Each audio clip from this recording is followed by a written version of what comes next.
I'm here today with Angelo and Gabe of Raider to talk about Trial by Chaos, out right now, self-released by these dudes from Kitchener-Waterloo area in Ontario, Canada, for those of you that are not very familiar with our geography. An area that keeps on pumping great bands, you guys being one of those bands. So welcome to the channel. Thank you for taking the time. Thanks for having us, man. Thanks for taking the time yourself.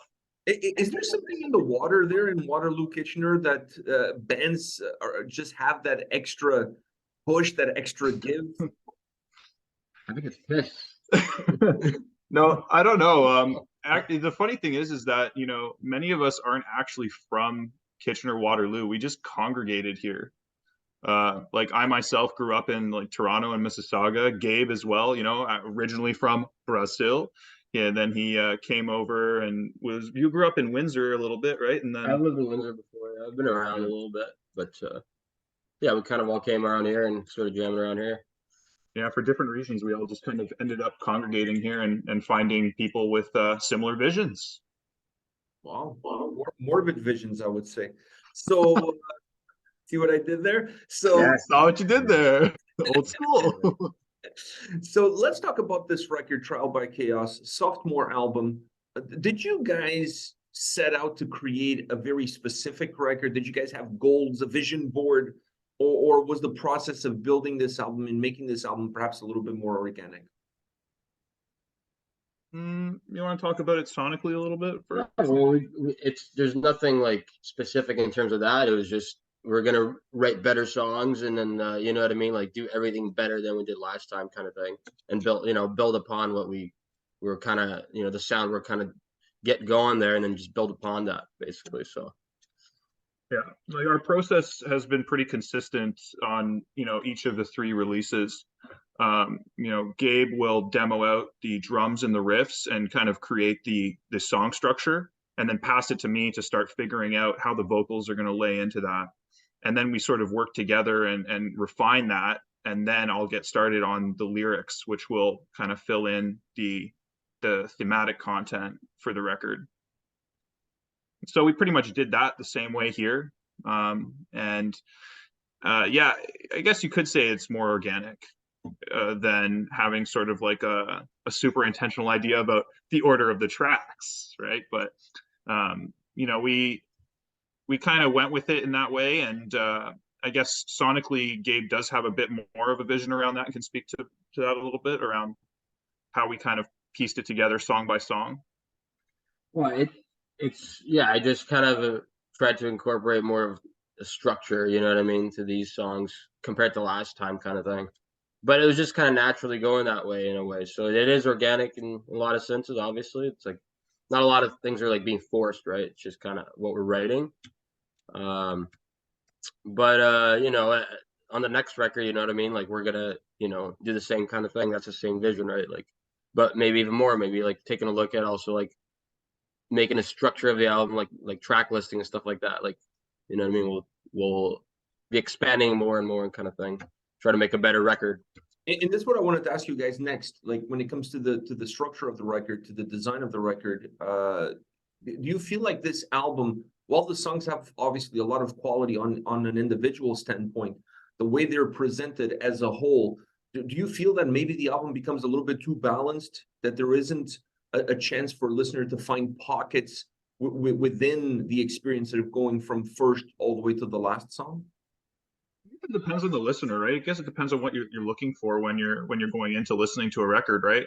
Like for us, I mean, we do tackle it kind of song by song, and I think that that's intentional, right? Because oftentimes there is a trade-off, I think, on records between focusing individually song by song, making each song have its own character, its own story, versus making all the songs kind of work together to create a story. And sometimes I think that can be a trade-off in structure and quality in the music. And for us, I think we've always had that kind of common philosophy of like between the two of us of making each song kind of have its own beginning, middle, and end, its own story in that way, and kind of being able to stand on its own if you were just hear it on its own. Two songs on this record that I thought was really interesting is Juggernaut Cerebrivore, which I have a hard time pronouncing. Don't And worry, it's a made up word. So I actually Googled it to see if there was a way that I could learn how to pronounce it properly, and I couldn't find it. So I figured this had to be some Waterloo bullshit that you guys were throwing at us. And then it's Devoured the Darkness. These two songs come at the end of the record, but they're very unique when you look at the design, when you look at the sound, when you look at how they were put together. Why push those two songs into the bottom of the record and maybe not kind of spread them around? Was there a thought process behind it? I mean, not a whole lot, but just in terms of, I would say is, you know, like those songs are a bit different in a lot of ways.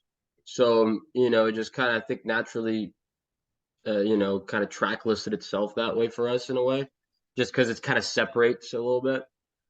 But you definitely bring up a good point where, like, you know, we definitely thought about a little bit of that kind of stuff where like I believe to break enough. it up a bit. I think that we believe enough in our record in its entirety in all 8 songs, like I said, as standalone tracks, to believe that this wasn't like a relegation, you know, to push these songs to the end of the record, but rather that they really tied up the journey of the record.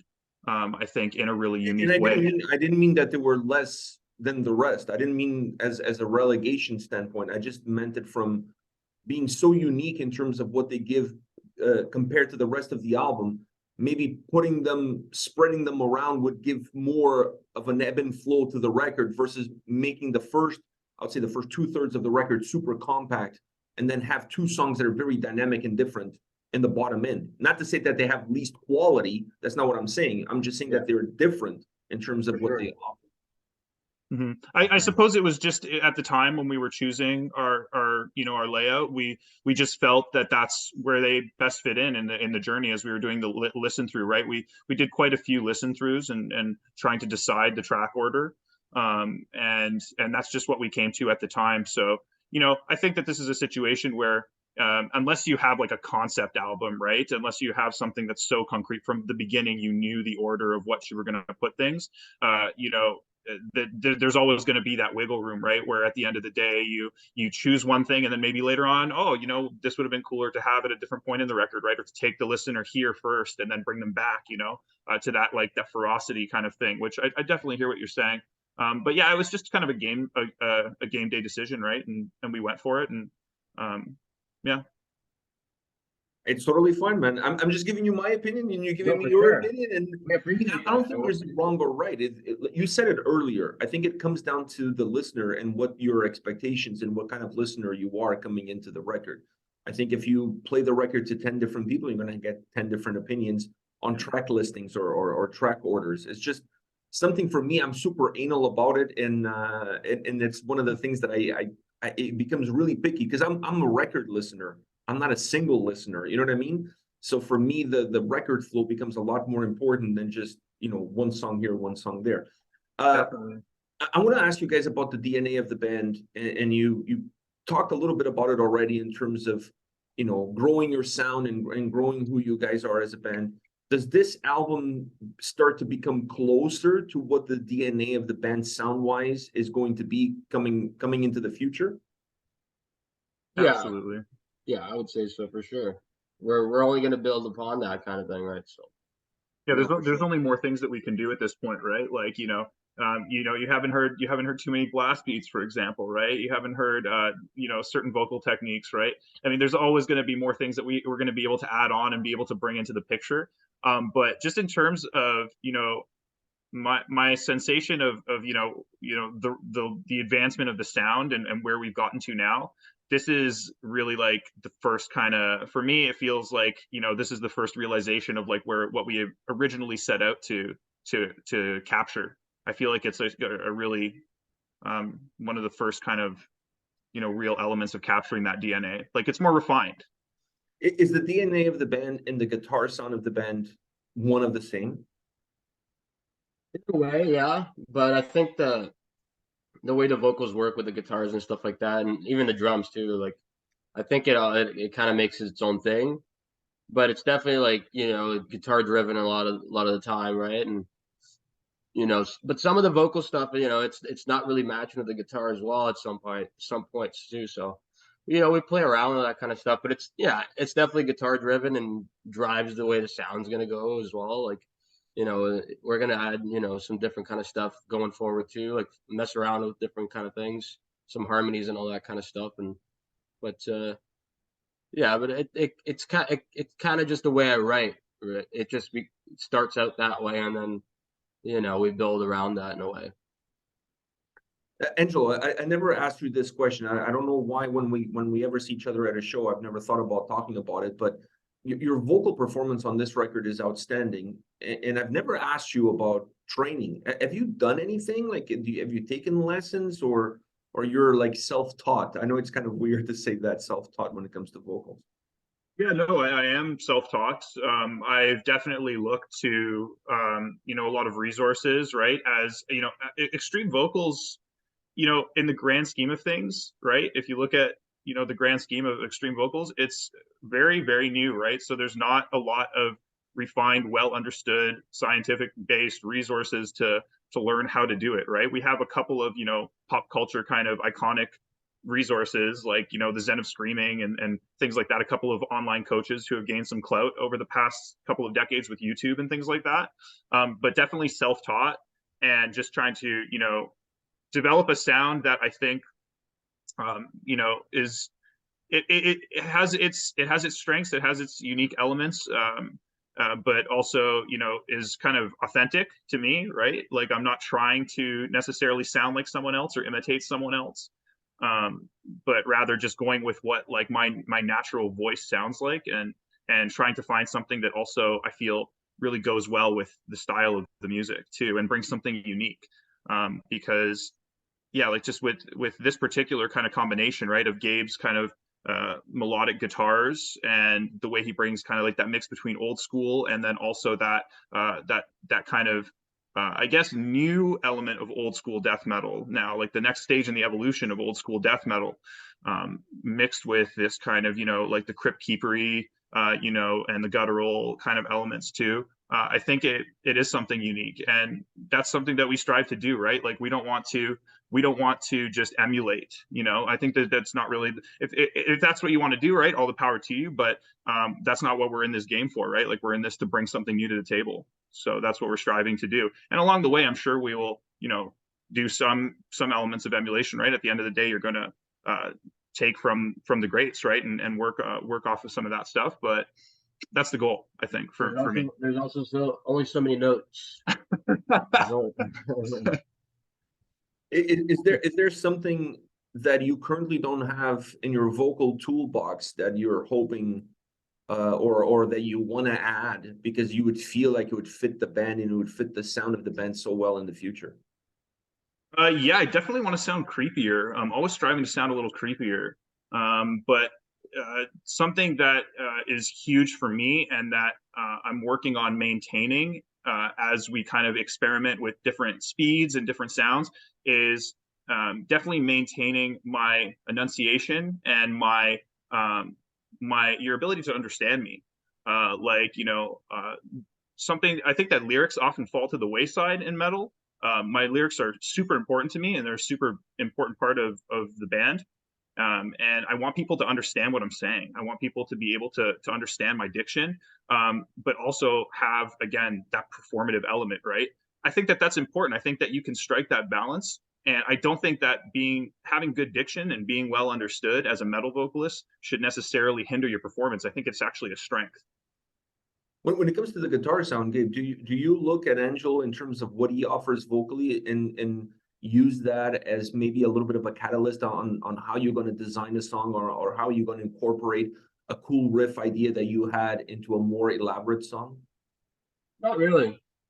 Not really, to be honest. Well, it's because it's because it mostly starts with the riffs and stuff like that, I'd say. Yeah. But there are a lot of instances where, like, I'm not married to a certain part. You know, that's usually what I try not to be, like, you know, married to any riff or anything like that. But, you know, if like something comes along and like he's got an idea, or like I hear something too, maybe I can pitch to him. I don't mind changing around the stuff to fit the vocals, or fit some, you know what I mean, different part to it. Yeah. You know what I mean? So in that sense, we have definitely done stuff like that. where it's like, okay, let's cut this part, or let's change this part because the vocals will be, be killer if we do this part, or you know what I mean? So, um, in that sense, yeah, but not necessarily like the vocal style kind of thing. And then, but maybe in the future here, maybe there's something to that, right? But You guys have a massive tour coming up. We're going to talk about that because I want to let people know that you guys are hitting the road. But looking forward to that tour, and with the album that you guys have in hand, is there a song that you're dying to perform live on this from this record that you feel like, man, this song is going to just tear it up? Definitely Trial by Chaos, man. there's a few, but play that. for sure Trial by Chaos. The first song on the record and the first single, yeah, we like playing that one. I think it'll sound cool live, and we're definitely stoked to play that one. And a couple other ones too. Mostly the new stuff we want to play. We just want to play a lot of the new stuff because it's just where our heads are at right now, right? It's like we like those songs way better than the other stuff, and we just want to perform it live, right? So you guys talk about creating your own image, because that's what you're about, not as much emulating what somebody else is doing, even though the influences from the outside are impossible to completely shut down. Both of you, when you guys look at what's out there band wise, is there someone specifically that has had, maybe not now, but has had a big impact on who you've become as a singer and who you've become as a guitar player? I mean, there's a lot of influences and stuff, right? But I don't know for vocally if you would have something to say to that, but it's hard. It's hard for me to say. Like, I listen to a lot of new stuff, a lot of old shit. Yeah, to be honest, not really. Like, I can't think of one off the top of my head where I'm like, yeah, like I'm striving to meet that same level. I mean, there's certain, I think there's certain performers who, like, I guess. Okay, so let me rephrase that. For you, Gabe, who influenced, maybe it's not a person, but rather a band, who influenced you to pick up a guitar? And in your case, Angelo, who influenced you to pick up a mic? Probably like, old school, like rock and roll, you know what I mean? Like even like AC/DC and stuff like that, like Led Zeppelin, stuff like that. But later on, it's like I was, really into Metallica and like the Big Four stuff. And you know what I mean? That really strive me to do like a lot of more thrashy shit and, more metal. And then it got deeper into the rabbit hole, obviously, right? But, a big one for me is Jeff Waters from Annihilator. Is just kind of like, got a lot of things from him, and Dan Spitz too from Anthrax, like that kind of stuff is like style wise. I took a lot from in a way. And like more modern stuff like Ex Mortis and like Warbringer and shit like that, Havoc. Those guys are always fucking, putting out cool shit, and I've always listened to them since they've come out. So there's like a mixture between kind of thing, but yeah, I mean, yeah, I guess for me, like the old school influences that got me really, going and screaming in my bedroom trying to figure out, how to do it and stuff like that. For sure, the old, like I was more of a mainstream kid, man. I was into Johan Haig from Watermark, right? Angela Gossow from Arch Enemy, huge influence on me. I admired her ferocity from day one and thought like that's how metal vocals should be, just absolutely vicious and ferocious from top to bottom, beginning to end. And also, of course, Corpse Grinder from Cannibal Corpse as well. Just in terms of, again, that like delivery and ferocity. Was it difficult for you to find, since you were self-taught, was it difficult for you to find the right technique that works for you in a way that you don't create damage, long-term damage to your voice and to your vocals? Of course. I don't think like that. I think that any vocalist who's telling you that they're not still in that process is not being honest, right? They find like every vocalist kind of finds their pocket, where they're able to get that extremity without pushing it too far, right? I think in any vocal technique even, but just in terms of extreme vocals, yeah, for sure. Like, number of times as a kid, just like, blowing out my voice, trying to figure it out, right? Trying to figure out how to do the techniques that I wanted and getting the sounds that I wanted. But yeah, it's sort of still in that era, right, where it's like trial and error because of the nature of its extremity, right, versus like singing where it's a little bit more difficult to damage your voice and in trying to achieve a certain sound. Well, we've talked about this big tour that you guys are going to embark on. When you look, I mean, it's over a month, if I'm not mistaken, or at least close to them. If not over a month, it's not that far from being that long of a tour. When you look at that tour, when you start looking at those dates, do you guys in the back of your mind have a bar that you're setting in terms of what a successful tour is going to be like? Or you're not really worried about that, you're more worried about, let's just get on that fucking road and play some shows? Well, definitely want to get on the road and play some shows, but you know, we need to. We're looking to at least try to break even or something like that, but make some money a little bit so we can actually put some more money into the next record or into the next tour and print more stuff, and you know what I mean, kind of keep it going. But yeah, we definitely want to get out there and play in front of people that have bought our stuff too, and like online and like checked out our stuff, and there's like people that want to see us, and we want to do it. You know what I mean? So. Yeah, like, and in terms of the bar of just like,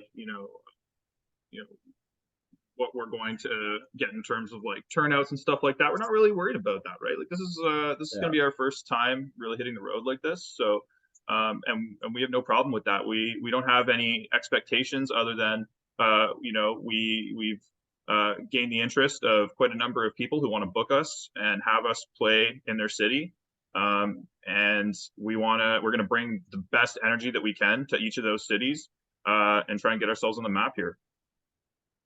So if how can I put this? If the sellout aspect of the tour is not necessarily a concern or a bar, is the energy that you guys are going to get, is the how can I say this? Is it the success on a day-by-day basis? Is that what's going to determine the tour to be successful? Breaking even, is that going to be something that you're going to see it successful? Or can the tour still be successful and you guys, for example, not break even?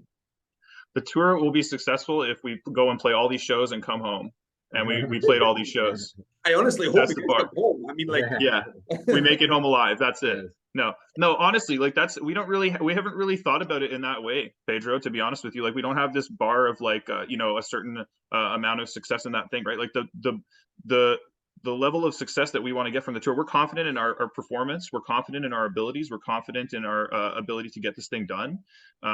It's really just a matter of actually getting out there and doing it and coming home with this tour under our belt and saying that we were able to go out there and play in these places, right? So, we're still a young band, right? Like, obviously a couple of years, we're kind of throwaway years in the process here, right? So if you look at it with that regard and our ability and a capacity to actually go and hit the road, we're still a young band, only a couple of years old, with the capacity to actually be able to do something like going and hit the road. So this is going to be kind of like our first whack at it, and we're going to do it again and again.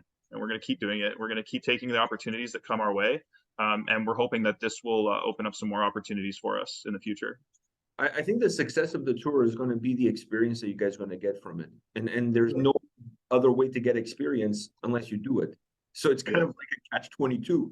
So I think the way you're going to come back from this tour as a band, that is going to be the success. Because I think you guys are going to be a much different band, not just in terms of the experience, but in terms of seeing what works and what doesn't work, even going into the next record that you guys decide to record. So I think from my point of view, as an outsider looking into you guys, I think that's where the success is going to be, the experience. Nothing beats doing it. Yeah, definitely. Absolutely. Now, experience is everything. With this tour booked, I'm sure there was a mountain to climb to get this thing done. There's a lot of moving pieces. It's not like you guys have a big team. Like you said, you guys are a young band. It's not like you have a big team behind you. Is it extra difficult being Canadian, being a metal band, coming from Waterloo, Kitchener area? Like it seems like you guys have so many different mountains to climb. Is that the case for a band like Raider, that perhaps if you guys were living in Florida or San Francisco, maybe more doors would have been open for you? Definitely, you would definitely be able to reach a lot of places faster, and then you know what I mean. You just need a van and gear, and then you just book some shows, kind of thing, and you can drive all over the states. If you're a citizen there, kind of thing. But it's definitely a bit tougher because touring Canada, kind of like it's rough in a couple of places because there's not a lot of shows to play in the middle of Canada, for example, right? So There's like some logistical things like that, obviously, but you know, like you can play in the States like we are, and like a lot of people do. You get the visa and all that. It's just a little, you know, more of a pain in the ass and some money involved, right? But it's definitely doable. You know, people are doing it, and you know, we're gonna do it. Yeah, and of course, there's the reach aspect as well, right? Which I think you might also be hinting at there, Pedro. Which, you know, like at the end of the day, things are a lot more accessible now, and the game is a little bit different now than it was a number of years ago. And you know, we could be sending, you know, we could be looking to book in a certain city, right, and talking to certain promoters or certain venues. And they'll see, you know, Canada, small town from Canada or whatever, right? Like Toronto adjacent, you know, and not really take it seriously. But we can send them our music now, right? And the music speaks for itself. And I think that that's the reason that we had a lot of success in doing this, because we booked this tour ourselves. So a lot of the success, I think, came from the music speaking for itself and from people believing that this is viable. Listen, I believe in you guys. You know, obviously other people believe in you guys. We all believe in you guys. We're, you know, the success of Raider is all of our collective success. This is what I told Kyle when we talked about Invicta. I really feel that way about it. I know that this is a long tour. I wish you nothing but the best on this tour. I'm going to put the tour dates in the description of the video, and I'll put some links so people can get in touch with you guys, pick up some merch, pick up the record, maybe pick up some tickets and come and see you guys on the road. I really want to thank you for taking the time today to talk about the album, to talk about the band. And I know you guys are not measuring success, but I'm going to wish you all the success in the world on this tour and with this record. I just really love you guys, and I think you guys are a great band. You're a young band. You're hungry. So maybe like a wolf. And another reference there. So I wish you all but the best. I really hope you guys come back from this tour even more hungry, willing to work on the next record and more tours and more shows. So Angelo, Gabe, thank you very much for taking the time today. I really appreciate it. Yeah, thank you so much for having us, Pedro, and thanks for everything that you do for this community and for bands like us. We appreciate you, man. Love you, And Pedro. the next time you guys are recording a record, if you need some help putting the album listing together, the structure, whatever it is, you know, feel free to give me a call. I'm The just executive producer. Listen, yeah, you know, like, I can be assistant executive producer. All right. Record if Listen, that's what I need. you're already on the casting list, the casting call list for the video, next video. Okay, so I'm just trying to diversify my portfolio. That's pretty much what I'm trying to do at this point in time. And you know, like I'm here to help. Oh yeah. Perfect. All right, guys. Thank you very much for the time. take it easy, man.